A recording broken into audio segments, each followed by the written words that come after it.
घर में मेहमानों का आना शुरू हो चुका था। बाहर बन रहे पकवानों की खुशबू पूरे घर में फैल चुकी थी। उस खुशबू के बीच सभी की हंसी ठिठोली की आवाजें अम्मा को उनके कमरे में सुनाई दे रही थी। पर उस हंसी ठिठोली में उनकी कोई दिलचस्पी नहीं थी। वो तो अपने कमरे में ही भली थी। उन्हें तो दिलचस्पी थी उन पकवानों में जिसे खाने को उनका जी ललचाने लगा था। आज बेटे बहू कल्पेश और दीप्ति की शादी की 8वीं शादी की सालगिरह थी। आखिर उनका बेटा कलेक्टर जो है, पार्टी भी छोटी मोटी नहीं होगी, तो कई मेहमानों को बुलाया गया था। या यूं भी कह सकते हैं कि उनके दोस्तों और बहू के मायके वालों को बुलाया गया था। अम्मा जी या उनके परिवार में किसी को कोई खास दिलचस्पी नहीं थी। वैसे भी बहू की हिदायत के अनुसार अम्मा जी को तो अपने कमरे में ही रहना था। पता नहीं बहू ने ये हिदायत भी क्यों दी। वैसे भी अम्मा अपने कमरे से बाहर आती ही कहाँ हैं, क्योंकि अगर वो जरा सा भी बाहर आ जाती हैं तो बहू को अच्छा नहीं लगता। उसे लगता है कि उनके बाहर आने मात्र से ही पूरा घर फैल जाता है। शायद उसके इस चमकीले सुंदर घर में अम्मा ही अकेली पुरानी वस्तु थी, जो उस घर में उस जिद्दी दाग धब्बे की तरह थी, जिसे हटाना तो हर कोई चाहता है, लेकिन फिर भी वो अपनी छाप उस जगह छोड़ ही देता है। और अम्मा जी को घर से निकाले तो उनकी इज्जत पर धब्बा पड़ जाए। लोग कहने ना लगें कि इतना बड़ा कलेक्टर अपनी माँ की देखभाल नहीं कर पाया, इसलिए मजबूरी में ही सही अम्मा जी को घर में रख रखा था, लेकिन बस उनके कमरे तक सीमित कर रखा था। तभी अचानक दरवाजा खुला और बहू दीप्ति अम्मा के कमरे में आई। उसके हाथ में कोई पैकेट था। अम्मा जी के बिस्तर पर उसे रखते हुए बोली, अम्मा जी, इसमें साड़ी है, पहन लेना। कहीं कोई भूले चूके मेहमान कमरे में आ गया तो आपकी साड़ी को देखकर हमारी इज्जत तार तार हो जाएगी। और ढंग से हाथ मुंह धोकर कंघी कर लेना। अगर कोई कमरे में आता है तो नमस्ते, हाँ और हूं में ही जवाब देना। ज्यादा बोलने की जरूरत भी नहीं आपको। दीप्ति अपनी धुन में बोले जा रही थी, पर अम्मा, उनका ध्यान अभी भी सिर्फ पकवानों की खुशबू पर ही था।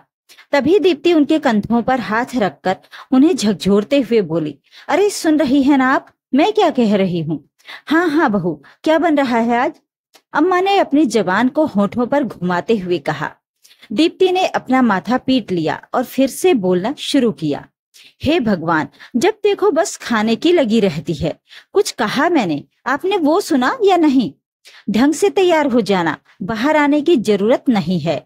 कोई आए तो हाँ और हूं में ही जवाब देना। इसके अलावा कुछ भी बोलने की जरूरत नहीं है। दीप्ति एक बार फिर अम्मा को उंगली दिखाकर समझाते हुए बोली। अम्मा ने हाँ में सिर हिला दिया और इतना ही कहा, बहू, बहुत भूख लगी है, कुछ खाने को दे दे। सुबह सिर्फ एक कटोरी दलिया खाया था।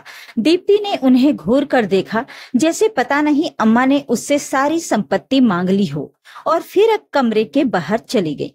थोड़ी देर बाद घर में काम करने वाली शांताबाई कमरे में आई और अम्मा को एक थाली देते हुए बोली, अम्मा, अभी तो ये खा लो। अम्मा जी ने ललचाई नजरों से प्लेट में देखा तो एक रोटी, थोड़ी सी दाल और आलू की सूखी सब्जी रखी हुई थी। अम्मा ने उसकी तरफ आशा भरी नजरों से देखा तो शांताबाई बोली, अम्मा, अभी तो पकवान बन रहे हैं ना, पूरी तरह से तैयार नहीं हुए हैं, इसलिए मैं सुबह का ये बचा हुआ खाना लेकर आई हूँ, ताकि कुछ देर तो आपकी भूख शांत हो। अम्मा को भूख तो जोरों से लगी थी, इसलिए थाली लेकर उस थाली पर ही टूट पड़ी। अम्मा को इस तरह खाना खाते देखकर शांताबाई की आंखों में भी आंसू आ गए। मन ही मन सोचने लगी, कोई कह सकता है ये कलेक्टर साहब की माँ है, वो कलेक्टर साहब जिनकी काफी इज्जत है और खूब पैसा कमा रहे हैं। उनके बेटे बहू को देखकर तो बाहर वाले भी इनकी किस्मत पर रश्क करते हैं, पर इनसे तो हमारी किस्मत लाख गुना अच्छी है। बेटा बहू मजदूरी करते हैं, मैं घरों में काम करती हूँ, लेकिन कम से कम रात का खाना एक साथ बैठकर तो खाते हैं। यहाँ तो बेटे को पता ही नहीं कि माँ के साथ क्या हो रहा है। सोचते सोचते शांताबाई फटाफट अम्मा के कमरे की सफाई करने लगी। वैसे अम्मा के कमरे में कोई ज्यादा सामान तो था नहीं, इसलिए फटाफट व्यवस्थित हो गया। पूरे कमरे को व्यवस्थित कर बाहर से 2 कुर्सियां लाकर अम्मा के कमरे में रख दी, ताकि कोई आए तो बैठने के लिए कुछ तो हो। तभी बाहर से दीप्ति की आवाज आई तो शांताबाई बाहर आ गई। इधर अम्मा ने फटाफट थाली साफ कर डाली पर भला एक रोटी से क्या हो, भूख तो अभी भी जोरों से लग रही थी, पर बोलते किससे। मन मार कर थाली एक तरफ रखकर जैसे तैसे उठी और हाथ मुंह धोकर पैकेट में से साड़ी निकाली। साड़ी बिल्कुल नई थी, उस पर से टैग भी नहीं हटा था। पूरे 500 रुपए की साड़ी थी। उसे देखकर ही अम्मा खुश हो गईं। मेरे बच्चों ने पहली बार मेरे लिए साड़ी खरीदी है, पर साड़ी के साथ ब्लाउज और पेटीकोट तो था ही नहीं, इसलिए अपने पुराने ब्लाउज पेटीकोट के साथ ही साड़ी पहन ली। थोड़ी देर बाद सारे मेहमान बाहर इकट्ठे हो गए तो केक काटने का वक्त हो गया। कल्पेश और दीप्ति केक काटने के लिए एक साथ आ गए। तभी दीप्ति के किसी दोस्त ने कहा, अरे कल्पेश, घर में आंटी जी भी तो हैं, उन्हें भी तो बुलाओ। आखिर तुम्हारी जिंदगी का इतनी खुशी का दिन है तो उन्हें तो यहाँ होना ही चाहिए। उसकी बात सुनकर कल्पेश झेंप गया। उसने दीप्ति की तरफ देखा तो दीप्ति बात बनाते हुए बोली, अरे भैया, बात ये है कि अम्मा जी की तबीयत ठीक नहीं रहती, इसलिए वो बाहर नहीं आई। उन्होंने खुद ही मना किया है कि मुझे परेशान मत करना, वरना हमारा तो बड़ा मन था कि उन्हें बाहर लाने का, उन्हीं के हाथों से केक कटवाने का। आखिर सबको अपनी बातों से संतुष्ट कर दीप्ति ने कल्पेश के साथ मिलकर केक काटा। इधर खाने पीने में सब लोग मशगूल हो गए। इतने में शांताबाई ने एक प्लेट अम्मा के लिए खाना लगाया तो दीप्ति ने उसे डांट दिया, ये क्या कर रही हो शांता, ये प्लेट कहाँ लेकर जा रही हो। शांता ने झेंपते हुए कहा, मेम साहब, अम्मा को भूख लग रही होगी, उन्होंने एक रोटी ही तो खाई थी, तो एक रोटी भी काफी है तसल्ली लाने के लिए। उनकी तो उम्र हो चुकी है, उनका तो पेट भर ही गया होगा। ये प्लेट छोड़ और जाकर तेरा काम कर, अम्मा का मैं देख लूंगी। यहाँ मेहमान सिर पर खड़े हैं और तुझे अम्मा जी की पड़ी है, चल जा यहाँ से। आखिर मजबूरन शांताबाई को प्लेट वहीं रखकर अपने काम पर जाना पड़ा। इधर दीप्ति अपने दोस्तों के साथ बिजी हो गई। रात के 11 बज गए, लेकिन अम्मा जी को खाना तक नहीं दिया गया। अब तो अम्मा की भूख के मारे हालत खराब होने लगी। अब उनसे बिल्कुल बर्दाश्त नहीं हो रहा था। लेकिन पार्टी तो अभी तक भी चल रही थी। लेकिन जब बिल्कुल बर्दाश्त नहीं हुआ तो आखिर मजबूरी में वो उठकर अपने कमरे से बाहर आ गई। उन्हें बाहर देखकर कल्पेश का मूड खराब हो गया। वो धीरे से दीप्ति पर बिगड़ते हुए बोला, दीप्ति, तुमसे कहा था ना मैंने, ये अम्मा बाहर क्या कर रही हैं? तुम्हें मेरी इज्जत का बिल्कुल भी ख्याल नहीं है। अंदर लेकर जाओ उन्हें, अभी के अभी। दीप्ति फटाफट अम्मा के पास गई और उन्हें अंदर धकेलते हुए बोली, अम्मा जी, आप बाहर क्या कर रही हो? आपकी तबीयत खराब है ना? चलिए अंदर चलिए, आराम कीजिए। लेकिन अम्मा भूख से तड़प रही थी तो सबके सामने ही बोल पड़ी, बहू, मुझे बहुत जोर से भूख लगी है, कुछ खाने को दे दे। उनकी बात सुनकर सब लोग हैरानी से अम्मा की तरफ देखने लगे। इतने बड़े कलेक्टर की माँ अभी तक भूखी प्यासी बैठी है, जबकि कलेक्टर साहब सबको पकवान खिला रहे हैं। कुछ लोग दबी जबान से बातें करने लगे। कुछ बातें कल्पेश और दीप्ति के कान तक भी पहुंची। आखिर दीप्ति अम्मा को अंदर जबरदस्ती खींचते हुए ले गई।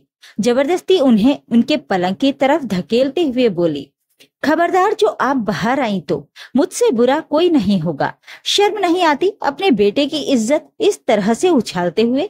क्या बताना चाहती हैं आप लोगों को कि हम आपको भूखे रखते हैं? आपसे तो मैं बाद में बात करूंगी, पहले जो आप बाहर रायता फैलाकर आई हैं उसे तो समेटो।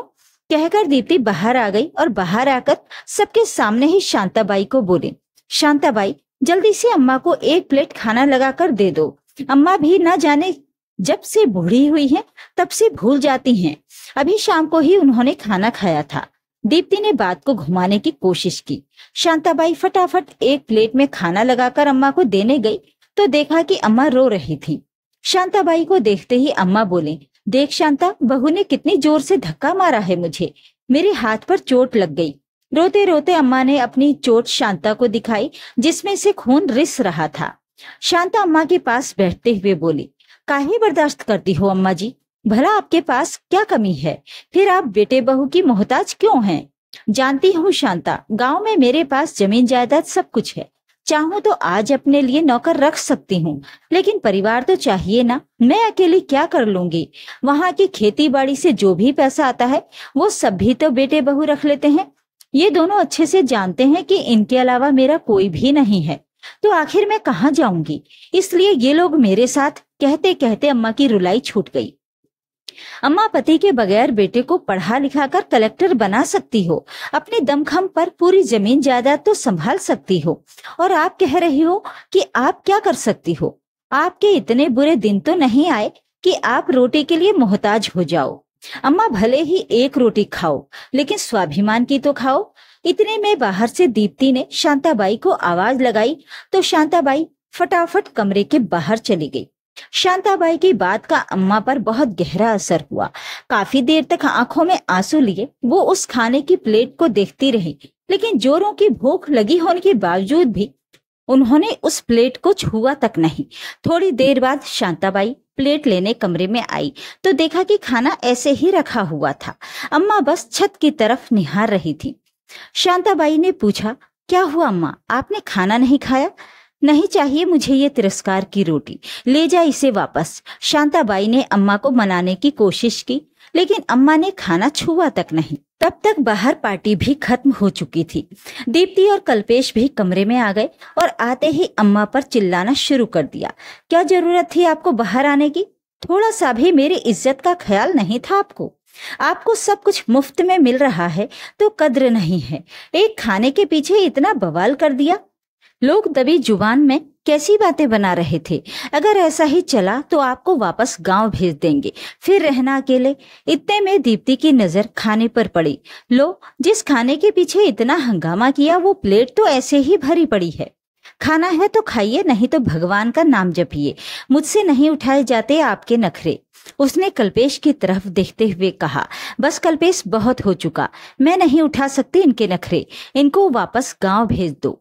ठीक है, मैं कल ही इन्हें गांव भेज देता हूँ। वहां अकेली रहेंगी तो अकल ठिकाने आ जाएगी। कल्पेश ने उसकी हाँ में हाँ मिलाते हुए कहा और दोनों कमरे के बाहर आ गए। कल्पेश ने दूसरे दिन ही अम्मा को गांव भेज दिया। गांव आने के बाद अम्मा ने सबसे पहले अपने वकील को बुलाकर अपनी सारी जमीन जायदाद से कल्पेश को बेदखल किया। वसीयत के अनुसार उनके मरने के बाद सारी प्रॉपर्टी ट्रस्ट को चली जाएगी। वो ट्रस्ट जो बुजुर्गों और अनाथ बच्चों के लिए काम करती थी। साथ ही अपने बड़े से घर का आधा हिस्सा उन्होंने बच्चों की शिक्षा के लिए दे दिया और आधे हिस्से में खुद रहने लगी। खेती बाड़ी के लिए नौकर आते ही थे, उनमें से एक को घर में काम करने के लिए रख लिया। अब अम्मा स्वाभिमान और सुकून की रोटी खाती थी। साथ ही इस बार खेतीबाड़ी से होने वाली इनकम को कल्पेश के पास न भेजकर उन्होंने अपने पास ही रख लिया। जब पैसा कल्पेश के अकाउंट में नहीं आया तो कल्पेश और दीप्ति दोनों ही गांव आ गए। आते ही देखा कि घर के आधे हिस्से में बच्चे पढ़ाई कर रहे थे, इसलिए वो घर के दूसरे हिस्से की तरफ गए जहां अम्मा रहती थी और आते ही अम्मा से बोले, अम्मा, ये घर में बच्चे पढ़ाई कैसे कर रहे हैं? और इस बार क्या खेतों में कोई कमाई नहीं हुई जो पैसा अकाउंट में नहीं डाला? उनकी बात सुनकर अम्मा ने कहा, घर का आधा हिस्सा मैंने बच्चों की शिक्षा के लिए दे दिया है, और रही बात कमाई की तो हुई थी कमाई पूरे 7 लाख रुपए की। वो मैंने अपने अकाउंट में रख लिए हैं। आप पैसों का क्या करेंगी अम्मा जी? और किससे पूछकर आपने घर का आधा हिस्सा बच्चों की शिक्षा के लिए दे दिया? अब की बार दीप्ति ने कहा, इसमें पूछना क्या है? संपत्ति मेरी थी तो मैंने अपने अनुसार इस्तेमाल कर ली। वैसे तुम लोग कौन होते हो मुझसे ये सब कहने वाले? कैसी बात कर रही हो अम्मा? हम आपके बेटे बहू हैं, आपका भला बुरा अच्छे से जानते हैं। कल्पेश ने बिगड़ते हुए कहा, कौन से बेटे बहू? वो जो रोटी तक के लिए अपनी माँ को तरसा देते हैं। देख बेटा, ऐसे बेटे बहू मुझे नहीं चाहिए। वैसे भी मैं तुम्हें प्रॉपर्टी से बेदखल कर चुकी हूँ, तो अब गांव में तुम्हारे लिए कुछ रखा भी नहीं है। अब तुम्हारा शहर भला, तुम्हारा घर भला, यहाँ आने की जरूरत नहीं है। अम्मा जी, आप ऐसे कैसे कर सकती हो? अम्मा की बात सुनकर दीप्ति चिल्लाते हुए बोली, मैंने तो प्रॉपर्टी से बेदखल किया है, कम से कम धक्का दे करके किसी को चोटिल नहीं किया, जैसे तुमने मेरे साथ किया था बहू। वैसे भी अब ना इस प्रॉपर्टी में तुम्हारा कोई हिस्सा है और ना ही मेरी जिंदगी में। रही बात मेरे मरने के बाद की, तो मेरी चिता को अग्नि देने मत आना। गांव में कोई भी इंसान मेरी चिता को अग्नि दे देगा। कम से कम यहाँ के लोगों में इंसानियत जिंदा है। अम्मा जी के गुस्से भरे चेहरे को देखकर दोनों की हिम्मत नहीं हुई कुछ कहने की, इसलिए दोनों ही अपना सा मुंह लेकर शहर के लिए रवाना हो गए। तो ये थी आज की कहानी। इस कहानी के बारे में अपनी राय कमेंट बॉक्स में जरूर लिखें। वीडियो को लाइक और शेयर कर दीजिए। चैनल को सब्सक्राइब जरूर कर लें ताकि आपको रोज अच्छी अच्छी कहानियां सुनने को मिल सकें। तो फिर मिलते हैं एक और कहानी के साथ। नमस्कार।